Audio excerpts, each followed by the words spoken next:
Hey guys, I wanted to come and talk to y'all a little bit today about Easter. So we're going to take a break from our regularly scheduled programming and have a little bit of a different discussion today. I want to start out talking about Jesus' last 24 hours. So Judas, he left the Last Supper and he went to go meet Caiaphas. Caiaphas was the high priest.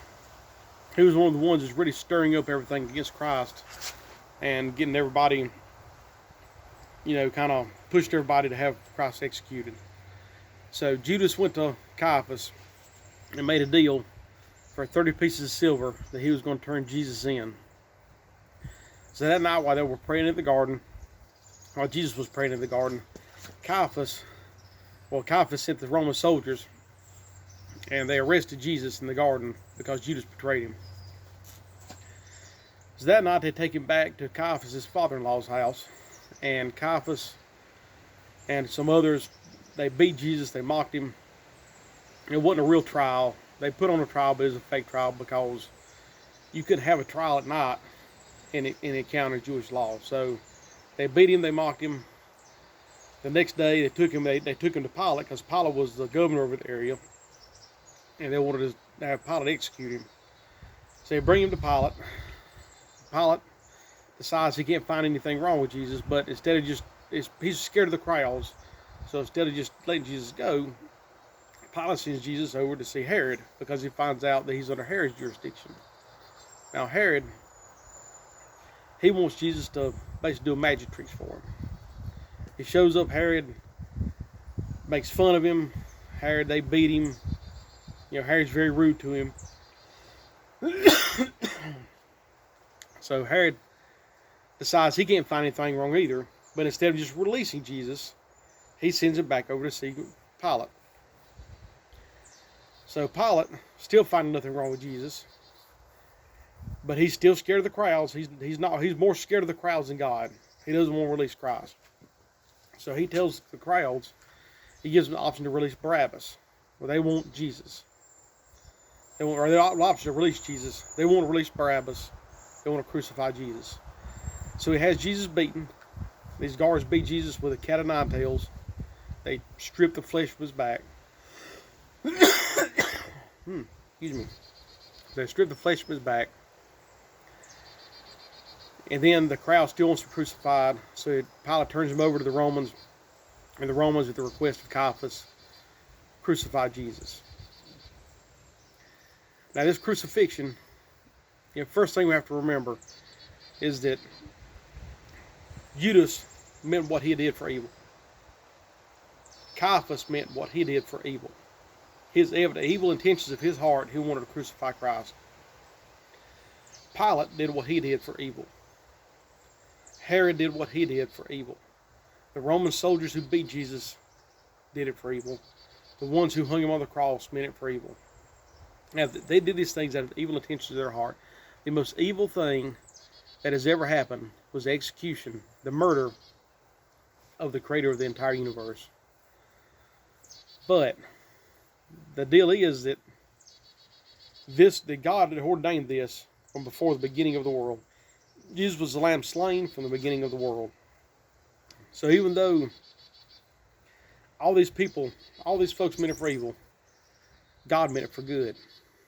God took the most evil thing that man could do, and he made it for good, to save many. So even though these people did these things, their own free will, their own evilness, God used that so that we could be saved. Christ died and paid our penalty for us so we could be saved.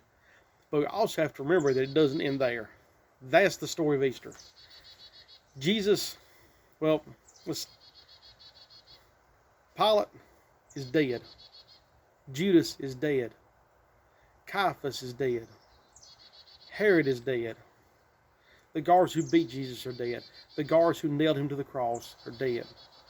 But Jesus is alive. If Jesus had not rose from the dead, then there would be no power in what he did. He's claimed that he was going to raise himself on the third day. If he hadn't raised himself on the third day, then there would be no power in what he did, because he doesn't have any power. But since he was raised on the third day, we know that God accepted the payment for our sins. So God rose him on the third day. And that's where our hope lies, in the resurrection. We know all these other people that meant all this evil against Jesus, they're all dead. But Christ is alive.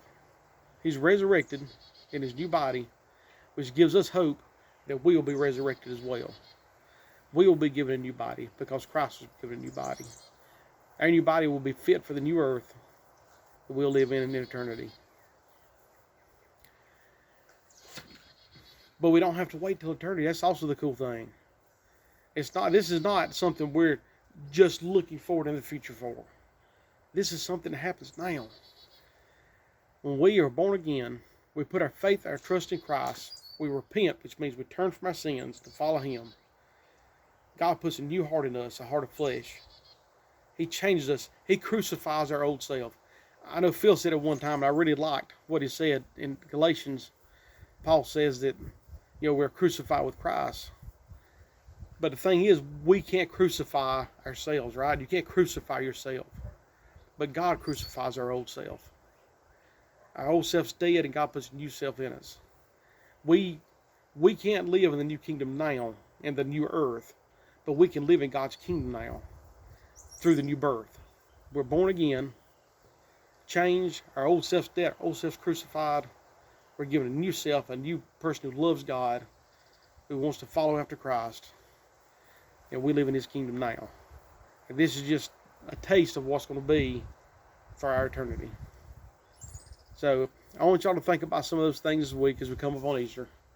It's kind of weird this year that we're not getting to be together and see each other for Easter. And I already miss all y'all guys. I missed my Sunday school class and RAs and Awanas, and I hope everybody's doing good. And I sure hate that we can't see each other, but like I said, at least we can communicate, and we can still be Christians, and we can still celebrate Easter.